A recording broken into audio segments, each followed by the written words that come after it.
They say if you stare long enough into the darkness, it starts staring back. I used to think that was just a metaphor. That was before Hallow Oaks. Before we begin, do yourself a favor, subscribe, leave a comment. And remember, if the shadows start whispering your name, it's already too late. Now, let me tell you how it all began. The letter was handwritten, folded carefully, no return address. Just my name, Ethan Crow, inked in clean block letters across the front. I found it slid beneath my motel door, though no one saw who left it. I've seen enough to know when something's off. The paper had a strange smell to it, faintly metallic, like blood and ozone. Inside was a single sentence. They're disappearing in Hallow Oaks. No one listens. Maybe you will. Taped below it was a photograph, grainy and blurred. A cul-de-sac, neatly trimmed lawns, rows of nearly identical houses, and in the corner, hard to see, at first a small figure standing behind a tree, watching. I didn't need more. Hallow Oaks was a planned community built in the late 90s, nestled just outside of Ashford, New York. On paper, it was a suburban dream. But over the last 5 years, there had been whispers. Residents leaving suddenly, others just vanishing. One of them was Lana Briggs, former Army nurse. We served in the same battalion during the fall of Kandahar. We hadn't spoken in years, until last month when she called me, terrified. She didn't say much, just that something was wrong in her neighborhood. She was seeing things, hearing things I planned to visit. The day before my flight, she disappeared, so I drove. The gate to Hallow Oaks stood open, unmanned. A carved wooden sign welcomed me, though the lettering was chipped, weather-worn, as if no one had touched it in years. As I crossed into the community, I felt it, not just unease pressure, like the air itself had weight, pushing down on my chest. I've walked into ambush zones that felt more inviting. Each house I passed looked perfectly normal. Lawns mowed, cars parked just so. Halloween decorations still up. Even though it was mid-November, plastic skeletons twisted in the wind. One of them had a noose around its neck. I parked near Lana's house, number 17, two-story colonial, white paint peeling at the corners. I knocked, no answer. The curtains didn't twitch, no sign of movement. Just the low hum of wind. The squeak of a swing set a few doors down, rocking even though no one was on it. I let myself in. The place was immaculate. Too clean, no dust, no dishes, no scent of human life, just silence. Then I noticed the photos were missing from the walls. Picture frames were still there, but the glass was shattered in every one, and the photos had been removed. All except one. It was lying face down on the hallway floor, half under a shoe rack. I picked it up. Lana was standing in her front yard, arm around a man I didn't recognize, behind them, in the window of the house. A blurry, dark figure. No face, just a black smear where the head should be. I left the house and canvassed the neighborhood. People were friendly on the surface, smiles that didn't reach their eyes. Everyone I spoke to claimed they hadn't seen Lana in weeks. Some pretended not to remember her at all. One woman, a brittle blonde named Mrs. Cartwright, laughed and said, "Dear, are you sure she ever lived here?" She did. I have the photos, the discharge papers, letters. Unless the military had started faking entire people to mess with me, Lana Briggs existed. That night, I stayed at a local motel outside the Oaks. Couldn't sleep. Around 3 a.m., I heard scratching at the window. Not loud, just a slow, deliberate scrape like fingernails. When I pulled back the curtain, there was no one there, but the glass had fresh marks on it. The next day, I returned. I knocked on more doors, asked more questions. Most of the residents either weren't home or ignored me. One man, though Mr. Green opened his door a crack, looked at me with watery eyes and whispered, "You shouldn't be here. They're watching. Before I could ask who they were, he slammed the door. The sound echoed down the empty street, and then I saw her, a woman, standing motionless across the road. Long, dark hair, pale face. She was barefoot. Her nightgown flapped in the wind, stained at the hem. She didn't move, didn't blink, just watched. I turned to approach. She was gone, no footprints, no trace. I'm not new to fear.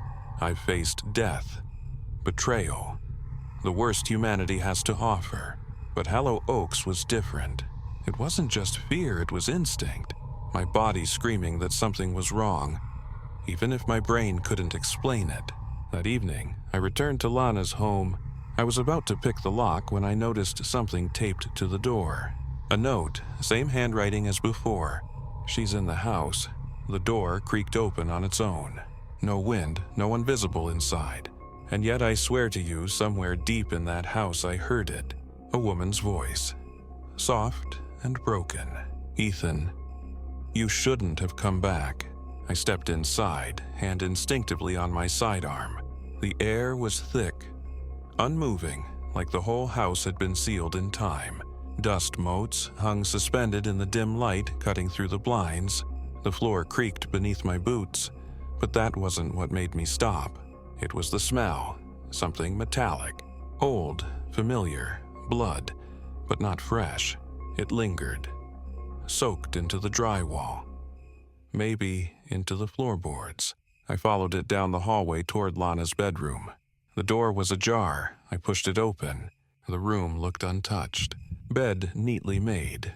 A glass of water on the nightstand, still half full, but the window was wide open, curtains barely swaying.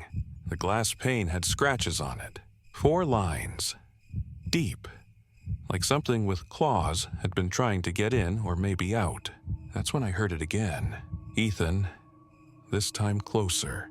I spun around, but the hallway was empty. I swept the rest of the house, every closet, under every bed, attic. Nothing.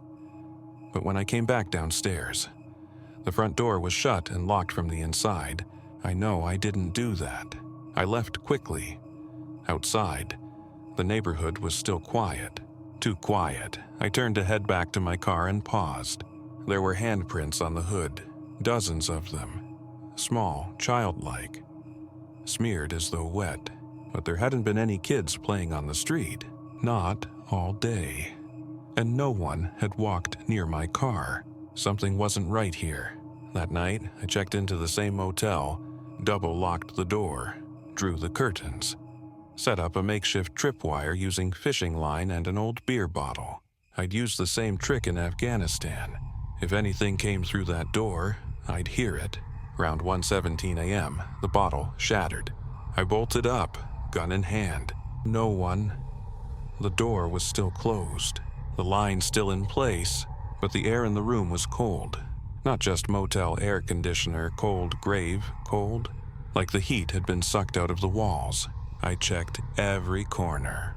Then I saw it. Scrawled on the bathroom mirror in something dark and brown. You can't save her. I didn't sleep. The next morning, I met with the Ashford County Sheriff's Department. Small office, underfunded, overworked. They'd sent one officer to Hallow Oaks after Lana's disappearance. He never came back, according to the report. He resigned the next day. Moved to Florida, no forwarding address, no phone, no record of transfer. I pulled his personnel file. His name was Deputy Joel Rusk. 6 years on the force. Clean record, stable, no signs of psychological issues. His resignation letter was 1 line. They're already dead. I returned to the neighborhood and walked to the very edge of the development, the cul-de-sac I saw in the photo. The last house on the left had been vacant for years. According to county records, no one had been paying the taxes. No ownership trail, no sale history, and yet the lawn was freshly trimmed. The mailbox had mail, newspapers stacked neatly on the porch. Someone or something had been maintaining it. I knocked, no answer. I circled to the back. The door was unlocked. Inside, the air was wrong. Colder, heavier. The furniture was covered in white sheets, but the sheets moved slightly like someone had just stood up and walked away a second ago. I moved slowly, room by room, until I found the basement door. It was nailed shut with wooden planks, fresh wood. The nails were hammered from the outside, like someone was trying to keep something in. I pried them loose. The door swung open with a groan that echoed like a scream. Darkness, the kind that seems to breathe. I took out my flashlight and descended. The steps creaked underfoot, each one slower than the last. The beam of my flashlight trembled. My hand never does that. Ever. At the bottom, a dirt floor.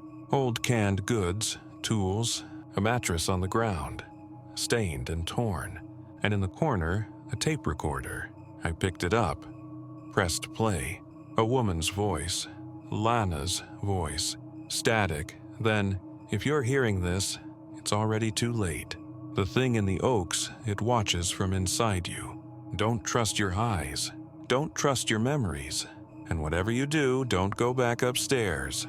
The message cut, and then I heard the thump above me. Footsteps. Slow. Deliberate. Someone or something was in the house. I turned off the flashlight. Waited, held my breath. Then a whisper from right beside me in the dark. Breath against my ear. You're too late, Ethan. I didn't scream. I've been shot at. Blown up, watched men die screaming. But that whisper in the dark, it froze something deeper than fear. I stood motionless in the pitch black, counting my heartbeats. The breath that had tickled my ear was gone now. But the cold, it lingered. I turned on the flashlight again. The basement was empty, but on the dirt wall behind the mattress, new writing had appeared, clawed into the packed earth. You opened it. I left. Didn't run. Running means panic. Panic means mistakes. I moved slow, deliberate, calculating each creak in the stairwell. When I reached the first floor, I swept the house again. Still empty, but something had changed. The pictures on the wall, all family portraits, had the faces scratched out. Not with a knife, not with nails, but with something wet, as if the faces had melted and been smeared away. One picture remained untouched. A girl, maybe 6 years old, blonde hair, pale eyes, holding a stuffed rabbit. Her expression was blank, too blank, and her eyes seemed to follow me. Back at the motel, I reviewed the tape again. Lana's voice, distorted now, slower, but one part hadn't registered before. When she said, "Don't trust your memories," there was something layered beneath. I isolated the track and ran a spectral analysis. Buried in the background was a reverse audio track. I played it forward. It was Lana again, whispering, "They don't live here. They wear us." I went back to the sheriff's department, asked about the girl in the photo. One of the deputies, Roberts, hesitated. He leaned in close, voice low. "There's no record of any child in that house. But every time someone talks about the Oaks, they remember her, like a ghost memory. Doesn't matter the witness, the year, always a girl, always a stuffed rabbit." I asked if he'd ever seen her. He nodded once, then walked out of the room and quit his job on the spot. Didn't say a word that night. I couldn't sleep. At 2:42 a.m., my motel phone rang. I didn't answer. The voicemail came through. It was my voice. I'm standing outside. Opened the door. I didn't move, didn't speak. Then 3 knocks on the door. Slow, even. I chambered around and crept to the peephole. No one. I flicked off the lights and waited in the dark. 30 seconds later, the bathroom light turned on by itself. And on the mirror, a new message was written in steam. "Let me in." At dawn, I drove to the Ashford County Archives, searched every document, every building permit, zoning request. Hallow Oaks wasn't supposed to exist. The land was marked as undeveloped woodland until 1987. Then, abruptly, a full neighborhood plan appeared, signed off by a city planner who died in 1983. There was no construction record, No utility setup, no contractors. The neighborhood was never built on paper. At least, it just appeared that same afternoon.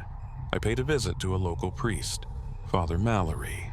He wasn't with any church anymore. Said too much darkness followed him home. When I mentioned Hallow Oaks, he blanched. "You went there?" he asked. "Did you see the girl?" I nodded. He crossed himself 3 times, each slower than the last. "She's not a ghost," he said. "She's an anchor. Something wears her face. Something old. She appears when the cycle restarts." What cycle? He handed me a tattered leather journal. Inside, sketches of a cul-de-sac, a shadow with too many arms. The phrase, "She wears the rabbit so she can walk," scrawled again and again in red ink. One sketch made my blood freeze. A man's face. Mine. Drawn decades ago. I needed answers. I went back to Hallow Oaks. Sunset. I walked the entire cul-de-sac. Houses were different now. Numbers out of order. A street sign that read, "You were here." Mailboxes that whispered as I passed. Then I heard it. Children's laughter. Distant. Echoing off impossible angles. And the rabbit. It sat at the center of the street. Upright. Staring. I reached for it. And everything went dark. No sound. No light. Just the sensation of falling through myself. When I woke, I was lying on the road. The sun was rising, and every house had a light on. Every window had a face staring out. The girl stood at the center again, holding the rabbit. This time, she smiled. "Now we remember you," she said. Then everything went black again. I woke up in my motel room, soaked in sweat, breath ragged like I'd just run miles. The sheets were twisted around me like restraints, and my hands were scraped, raw dirt still under my nails. I checked the clock, 3:33 a.m. Exactly, I always trust patterns. The mind seeks them. But when the same numbers keep appearing in unrelated events, it's not just the brain making connections anymore. I went to the mirror. My reflection blinked a second too late, a full half-second behind me. I didn't flinch. I held its stare, and for the first time, I saw it. The rabbit, reflected in the mirror behind me, sitting on the bed. But when I turned around, it was gone. Later that morning, I made a call to a contact, Nina Reyes, an ex-NSA analyst turned private investigator. She owed me a favor. I sent her everything I had, Lana's message. The mirror photos, the map discrepancies, the tape. She called me back 10 minutes later. "You need to get out," she said. Too late for that. She went quiet, then whispered, "Crow, the voice patterns on that tape. It's not just Lana's voice. It's yours, from 2 years ago. When I pulled a background noise sample from your recorded briefing in Kandahar, it's the same spectral pattern layered beneath her voice. Ethan, she's quoting something you haven't said yet." That night, I drove back to the cul-de-sac. Couldn't stop myself. Something about that neighborhood, it pulls at you. You think it's curiosity, but it's hunger. It mimics whatever gets you close. This time, the street was gone. Literally, just endless pine trees. The road dead-ended into forest, but my GPS still read Whittier Lane. I stepped out. Air was thick with fog. The smell of iron and mildew clinging to every breath. No sound, no birds, then just at the edge of vision movement. Small, child-sized, I followed. I came upon a clearing. A single street lamp flickered above a patch of concrete, a sidewalk that shouldn't be there. On it sat the girl. Same dress, same rabbit. Her mouth didn't move, but I heard her inside my skull. "You let it out." "Let what out?" I asked aloud. She tilted her head, the thing that watches from under. I stepped closer. "You're not real." She stood slowly. The rabbit in her arms began to breathe. "Neither are you."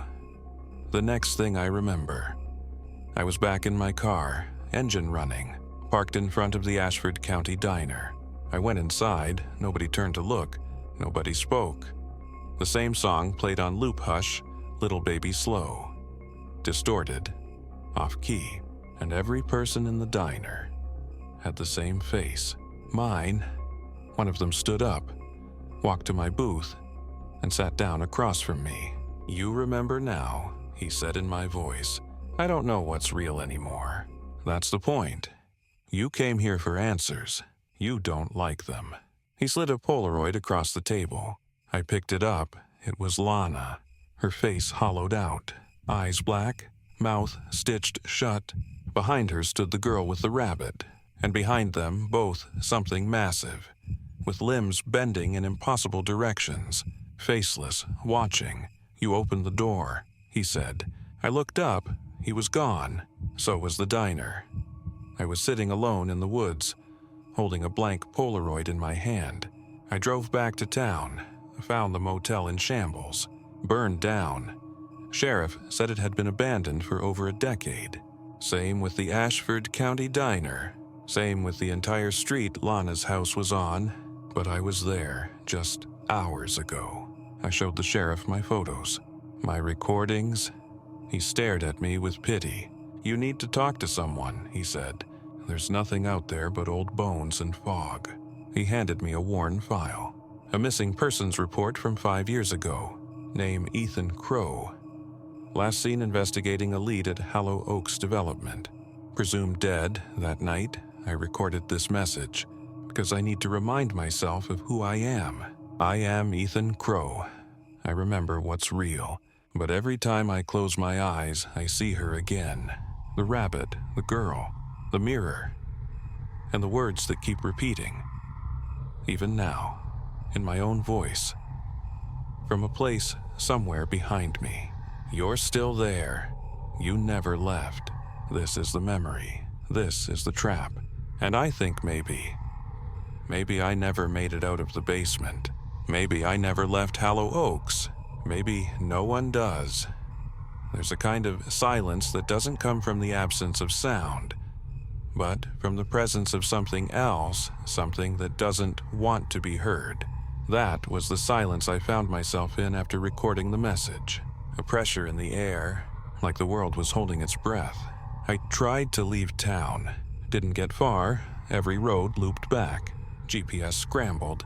Gas tank full one moment. Empty the next. Time slipped. Minutes became hours, and hours vanished in a blink. At one point, I passed a billboard that read, "You are now leaving you." I didn't laugh. You stop laughing at things like that when they start making more sense than your compass. I called Nina again. No answer. I texted her. "If I'm not me, who is?" The reply came instantly. "You're her now." I started reviewing my own case notes like I wasn't the one who'd written them. And in a way, I wasn't. Pages were different. Redacted words returned in new handwriting, my handwriting, but twisted. Unnatural. Written in the margins, upside down or in spirals. One note stood out. "The rabbit is not the beginning. It's the last thing you see before forgetting." I went back to the tape, looped Lana's voice, slowed it to 12% speed. A name emerged from the distortion Mara. Not a girl, not a ghost, a thing. Something tied to ancient sleep demons. Sleep paralysis. An entity that feeds on identity. It doesn't just mimic, it becomes. Piece by piece, I wasn't the first. I wouldn't be the last. I began seeing cracks, in mirrors, in my voice. In reality, reflections didn't align. My voice echoed in rooms before I spoke. I saw my own silhouette walk past doorways when I was sitting still. Then, the worst part, memories I didn't own. A field of white rabbits, all staring skyward. A family sitting around a dinner table. Smiling, but their mouths stretched too wide. Lana, younger, staring directly into the camera and saying, "You said you'd come back. You said you'd wear the name again." I never said that, did I? I returned to the church, or what was left of it.